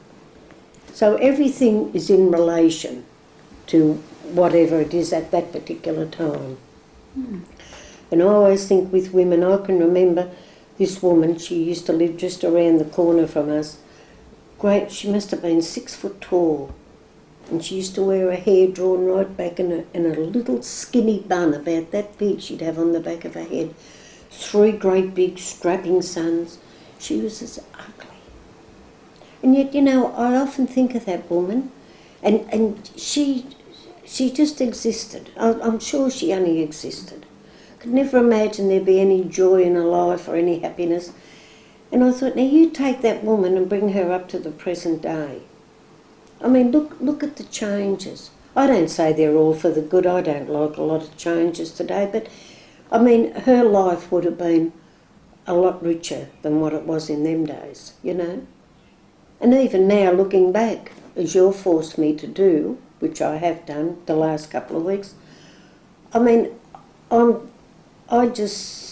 can sit here because I'm 68 and I'm talking to you through what I still believe the eyes of, say, a 5 up to a 13-year-old kid was. And naturally it's different. I didn't have to juggle the money, whatever come in. And I mean, I didn't have to try to make meals for 8 or 9 kids and a husband. And I mean, they had no such thing as birth control. So, I mean, what joy would that bring into your life? I mean, it's all right to say now, when Mum died at, 70-odd, we gave Mum a different dimension in her life, which we did. There was 9 of us. Every one of us were loving. We were good. Every one of them, they were great to Mum. But I mean, as I said, why shouldn't we have been? I mean, anything we are, I think, we owe to Mum. But as I say, but Mum, I think Mum had things right. We always felt that Mum would have been happy with 2 kids and a lot of other things in her life. Yes. But I mean, that didn't happen. But I mean, they were happy. Well, I think they were, because we're a reflection. Yeah. I think we are. Well, there are many, in the neighbourhood generally, your family with the 9 children, were there many other kids in the neighbourhood? Yeah, there was a lot of kids. And that's what we say now with Christmas. You don't see kids around anymore. And did most of the families have lots of kids? Well, I think we had the most. I'm pretty sure we did. Yeah, because I went to school with girls where there was only, say, maybe 2 or 3. They weren't. A lot of them didn't have real big families. So, I think they had a lot of. That only had 2 or 3 kids in the family. How did they manage to achieve that with no birth control around the place? God knows. Wasn't there gossip about that kind of thing? No, no one ever gossiped much about anything. Well, we didn't hear it in our family because their mum never kind of... The lady next door, who was, I think, a victim of getting bashed up about every week, well, Mum used to just say hello, and that was it. The woman across the street whose son got killed down at de Berg's Bridge in Lane Cove, that was the first time I ever remember my mother walking across the street. She walked over with my father to express their sympathy, and I think Dad had £1, and he gave her the £1. How did he get killed at de Berg's Bridge? He was diving off the bridge down at de Berg's Bridge, down at Lane Cove, and somehow or other he hit something and he died, and that was a terrible thing, you know. As a kid? Mm. And Mum went over, and that was the first time. Mum never visited anybody, and even when she got old, Mum wouldn't just... You'd never see Mum pop in. No. She was never a popper-inner and was never ever a great visitor. Okay. Well, talking about, you know, you're getting onto your friends and everything, who were your friends as a child? Oh, just girls I went to school with, that was all. And can you name any of them? oh, there was a girl, there was Jean Reynolds, she died.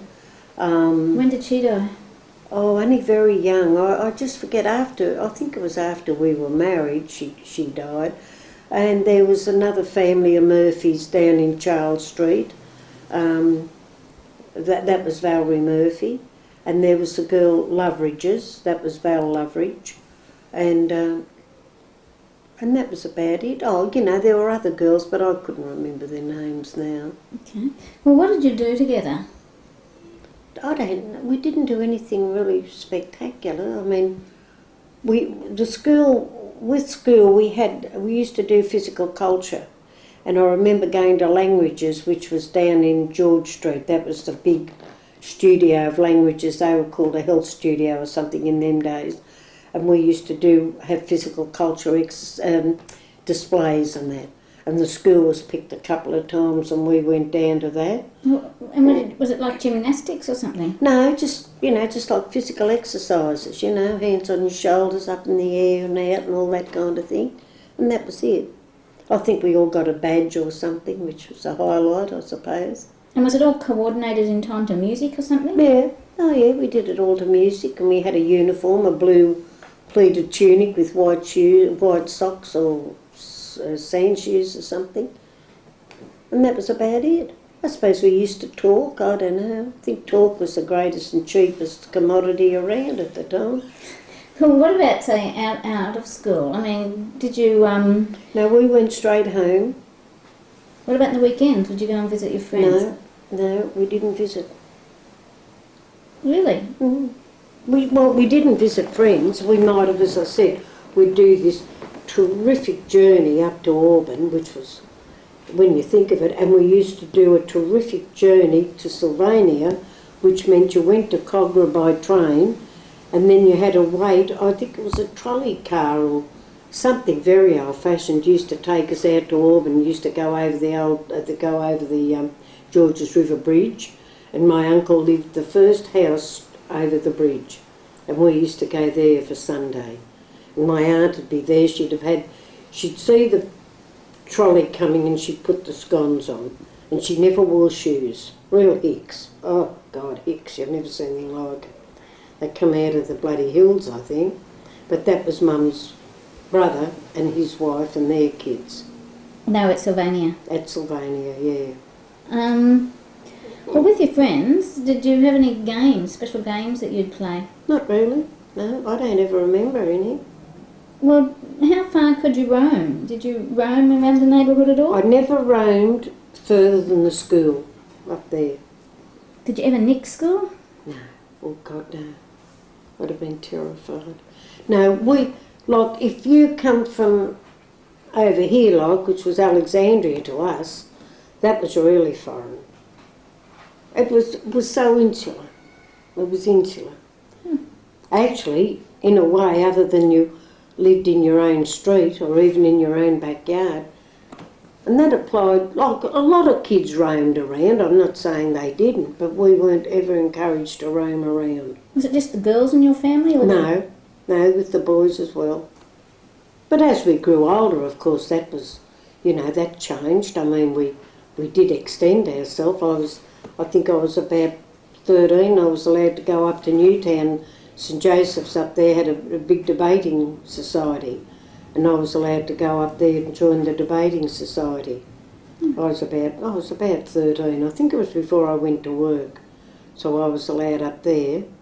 So, I mean, you could extend yourself. The only time I come over to Alexandria when Dad used to come over to the canals to go to the boats, as they used to call it, and to bring the dog cards around. When we used to do that, we'd come. He had some blokes right over here that used to take the dog cards. Mm. Well, what was your school life like? It was interesting. We were exposed to a lot of things at school. The nuns were old-fashioned nuns, If you did anything wrong, well, you'd get the cane and you'd get a slap across your wrist. And I learnt music at the time. I wasn't very good at it, but that was one of Mum's, you learn music. I don't know why they thought you learnt music, suddenly you become a bloody lady. But I used to I learnt the piano, and my aunt played the piano or played the organ at the church. And because I didn't play like her, well, sister would give me one across the wrist or the fingers. And but they were good. As I said, we had nuns like Sister Augustine, who was related to J.J. Lay, who, was every year had all these magnificent things he used to do. And we had nuns who were determined that we were going to would wear uniform and get us out of the slum area, like out of the mould of being in the slums. So they put you into a uniform. And when you said you did learn a lot of interesting things at school, what exactly? No, mainly the basics, although we were exposed to Shakespeare. I was reading Shakespeare when I was 10. And we were exposed to music. As I say, Father Breen sent us in to see the first of Viennese Boys Choir. Mm. And we were, as I said, English was, I was reading the Rhyme of the Ancient Mariner when I was 11. But did the nuns encourage you to continue with your education? I mean, yeah, they did. They did. Well, when your parents pulled you out of school at 13, didn't they have anything to say about that? Or you don't know? No, well, I didn't, because I was there. That was at St Patrick's. I'd left the convent here and gone into St Patrick's. And that was a commercial college in them days, where you learned typing and shorthand. And I came home on the Thursday. On the Friday I got the job, and on the Monday I started the job. Right. So I imagine the turnover of pupils at that time would have been quite large. Yeah. I imagine a lot of parents did it, Where did most of the local kids go to school? Oh, either to Erskineville up here, the Erskineville public school, or to the convent. Hmm. Was there any rivalry between the two schools? Oh, only, we'd go past the public school on our way to school, and the kids would sing, Catholic, Catholic, go to hell, while the publics ring the bell and things like that. But that was all, And then, of course, we in turn had... What would you say to them? Oh, public, go to hell, while the Catholics ring the bell, and there'd be great laughing and running and all that. No, nothing nasty or rotten, just that kind of thing. I suppose just to let them know who you were. Were you happy at school? Yeah, I loved school. I loved it. I'm asking about sex education. Non-existent? Anywhere, even at home? Oh, none at home. They never even knew the word. No, not a word. My sisters and I, we always break up about it. We laugh when we talk about it, Just as well we can laugh. Yeah, no, non-existent. I got my period, and I told Mum in a furtive kind of fashion, because I thought I was bleeding to death. And Mum said, she took me in, she gave me a napkin, and she said, put that on. What? A napkin, like a baby's napkin, put that on and you'll be like that till you're 50. And I thought, jeez, every day of my life I'm going to be like that. That was the extent of my sex education. Well, I bet you were relieved when it stopped after a few days. I was that happy. Oh, no, none at all. And you couldn't ask her any more about it? No, not Mum, you couldn't know. You didn't know it was related to reproduction? No, reproduction, I wouldn't have known the word.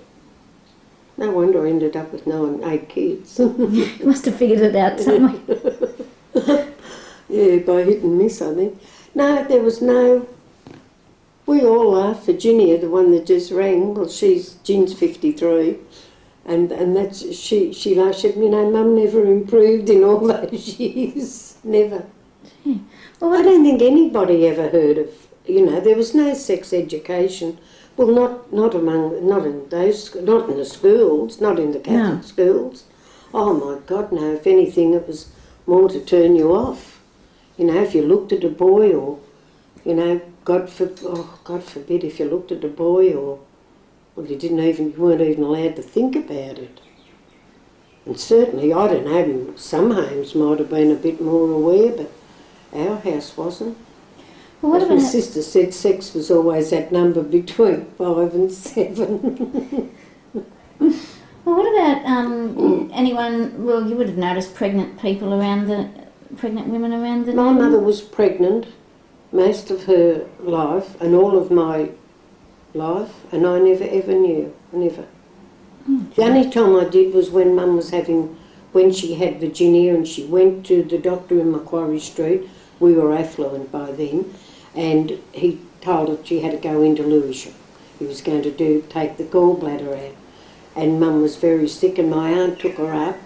And when my aunt come home, she told us, she said, your mother's having a baby.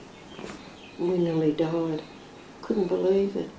And Mum had Virginia. She left Lewisham after, she was in there for, nearly 2 months or more after she had the operation, because it had to be done a different way because of her being pregnant. And she went straight from there to St Margaret's.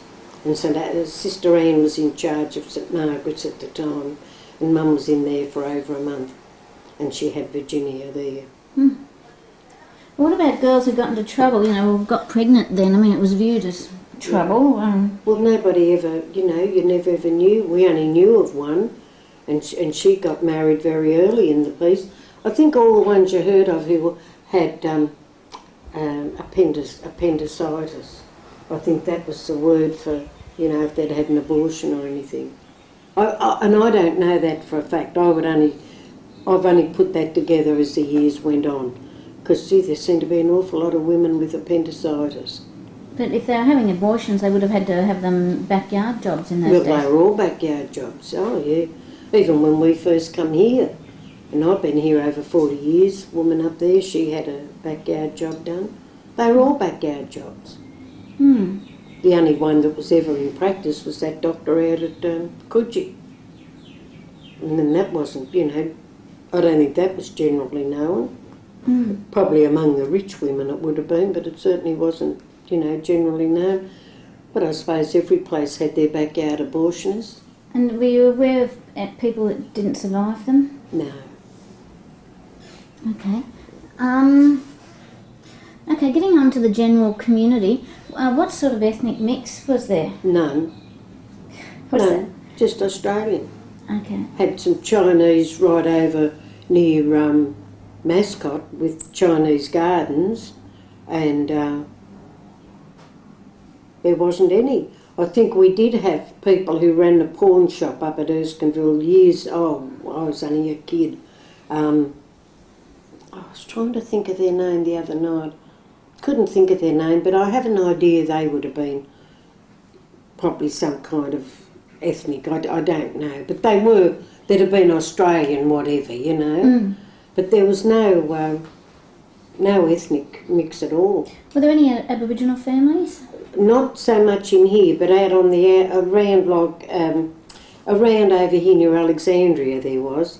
But they were like us. They were assimilated into the community. Can you know any of the family names? No, No, I didn't know any of them ever. No.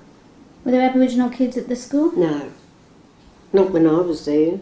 In terms of describing the neighbourhood, you know, was it residential, industrial? Residential and industrial, both, and often side by side. Over here was all metas. Down there, down in Ashmore Street, all metas. Further up was factories. We had a couple of factories up from us in Albert Street. What sort of factories? Oh, I don't know what they made, little machine shop type things. But it was a mix of both residential and industrial. Well, what was the social focus of the area? Where was the place where people would sort of meet to talk? None really. They had the town hall, which occasionally would have, well, be more or less a social function, but that would be a private type of thing. And what was there a local pub where the men Well, there would was get a lot together? of pubs. There was the Rose, there was the Erskineville, there's the, what's that other one up there that's now a gay place? Oh, I forget the name of it. There was a Currajong over here, and there was a Park View over there. And wasn't there one next door to you? Hardigan's was next to us, yeah. The blokes used to drink there, and then they'd buy the quart bottles of beer, and they'd leave them there, and the next morning we'd duck in and get the quart bottles and get threepence for them. It was great. But that was like just a big open paddock next door to us, and then Hardigan's, the pub. Right. But, you know, I think men just drank wherever. We weren't really conscious. I had uncles who drank. I had one uncle who was one of the local drunks, you know, but he used to drink up here at the Rose. Again, these bottles, what are you talking about there? They'd have a quart bottle of beer. Yeah. About, whatever, I forget the size of a quart. And they'd sit in the area, like sit next door to the pub, next door to our house was all this open space. They'd sit there in the night and drink the quart, because pubs were open at different, you know, they had to close at 6 o'clock, and they used to call the 6 o'clock swill. They'd close at 6, and then they'd leave the quart bottles, and we used to duck in the next day, and you'd get them, and you'd get threepence each back off Moya Hardigan for them. That'd be all right. Yeah, it was great. Real little bonanza. Was there a corner shop or anywhere where women would gather or talk, or would they talk in the street? We had a corner shop, and we had one around the corner, but I never remember women gathering as such. I never remember. Everybody more or less kept to themselves, you know. Would you say that it was safe? Yes. We used to leave our front door open in the hot weather. We used to walk down here. Well, you know, I used to come home from work of an afternoon, and you'd never ever, nothing ever seemed to happen. Who were your neighbours? Well, the people next door were people named Rowlandson. He worked on the railway. They had a big family, and that was a railway house. It was a great big house, beautiful old home.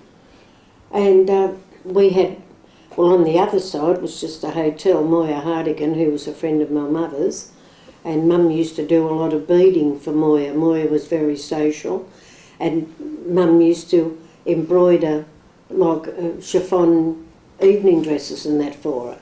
And Mum used to make them, I think they call them now Tiffany lamps, you know, and Mum used to do a lot of the beading and that on them for her. And she was always very handy like that, Mum. No good, never dressmaked or never knitted, but with beading and, embroidery and things like that. She used to do a lot of it for Moya. And what about on the other side of the street, across the road? Well, there was the Humphreys used to live there. They were a very active family, you know. They all used to drink, the mother and the father and the lot. And just up from them was the Cusacks, and they were just a nice, ordinary family, you know. It was their son who got killed at Lane Cove. And it was just a mix of people, you know. But as I said, my mother Where did most people work, sorry? Well, I think that a lot of them worked at Metta's down here. I don't know. I think most of them, the rest of them probably worked on the railways. The rail Everleigh was just around the corner. And Everleigh was like, you know, just a huge big place. I had uncles work at Everleigh. And I think most of them worked at Everleigh. And see, as kids too, that was a thing I forgot when you said about what did you do. We used to go to the railway picnic over at Clifton Gardens. And the railway used to put on a big picnic for all their employees. And you'd go over, Mum never went, my aunt used to take us, and you'd go to Clifton Gardens, and they used to have a little rowboat there, and it used to sing a penny a ride on the rowboat. And of course, you know, the hit of the day was if you were invited to take all the pennies off the kids, so you'd be on the boat, you'd go around and pick up the pennies, and he'd row you out as far as the end of the wharf was, and then he'd bring you back. And they used to have dancing there in the afternoon, and you'd all get a bag, you'd have an apple and orange and lollies and all that. That was a great day, that. And sports, you know, they'd have running, and that was a great day, and everyone used to love to be invited to the railway picnic. They'd give the men the cards, and, you know, you could take your family, so we used to go with my aunt. It was lovely. But they were, I would say, the biggest employers of the lot, the railway. What smells can you remember? Coconut oil. And coming down the cutting to go to Bronte Beach, I could remember the smell of the surf, the sea. Always as you come through that cutting on the tram, and you just get this straight away you get the smell of the sea. It was beautiful. And coconut oil from Bondi Beach, where my father used to put it on himself. And when we were kids, when we used to go to picnics at Bronte Beach when we got older, I always remember washing the tomatoes and lettuce under the tap. Isn't that funny?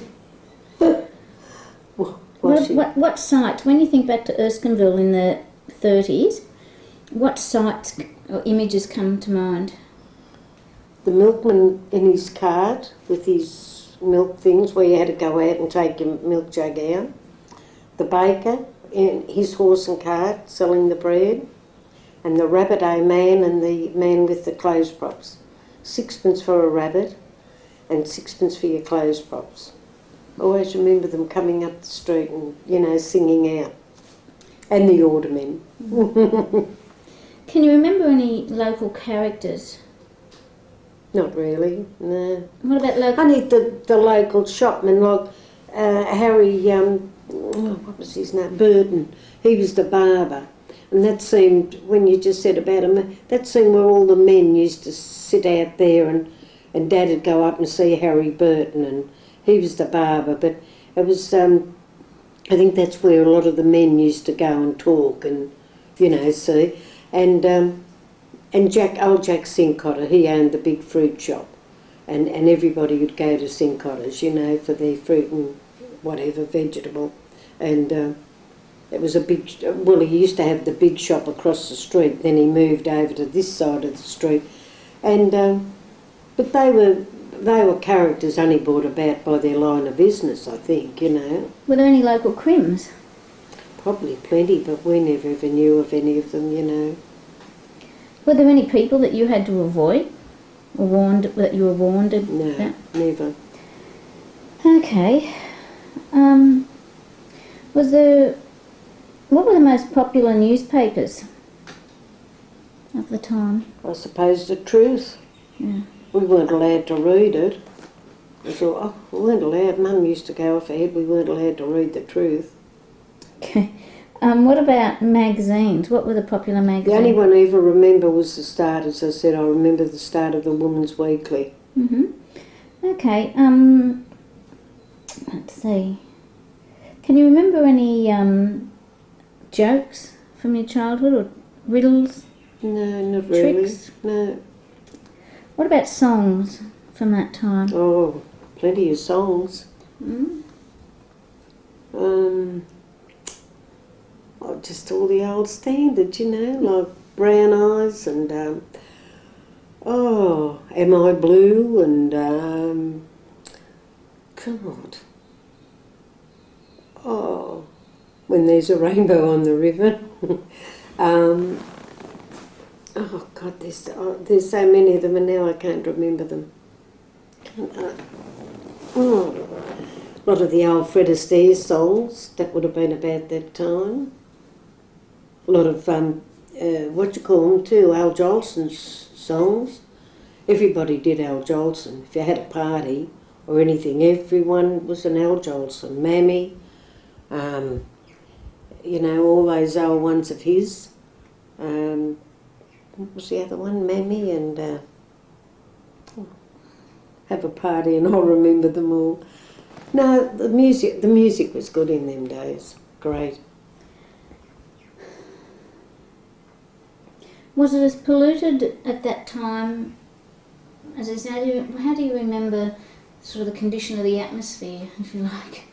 Well, it just was non-existent as far as we were concerned. Pollution? Yeah, we never ever didn't even hear the word. But the word wasn't in the vocabulary in them days. But it must have been pretty smoggy with everybody having fires and what have you. Probably, yeah. We all had fires. Okay. But it wasn't a big thing. Okay. What did you know of the world outside your local area? Very little. Okay. Very little. In terms of status, how did Erskineville rank with Newtown or Alexandria? What was that situation? Probably on a level with Alexandria. Probably Newtown might have been a little bit, a bit more upmarket. Were there people? Did you look down upon people from different areas? No. Well, I didn't. Maybe it did go on, but I don't know. You can't remember that? No, wasn't a big force or anything, Okay. Well, I'd like to thank you very much for your time. It's great. It's terrific. Good.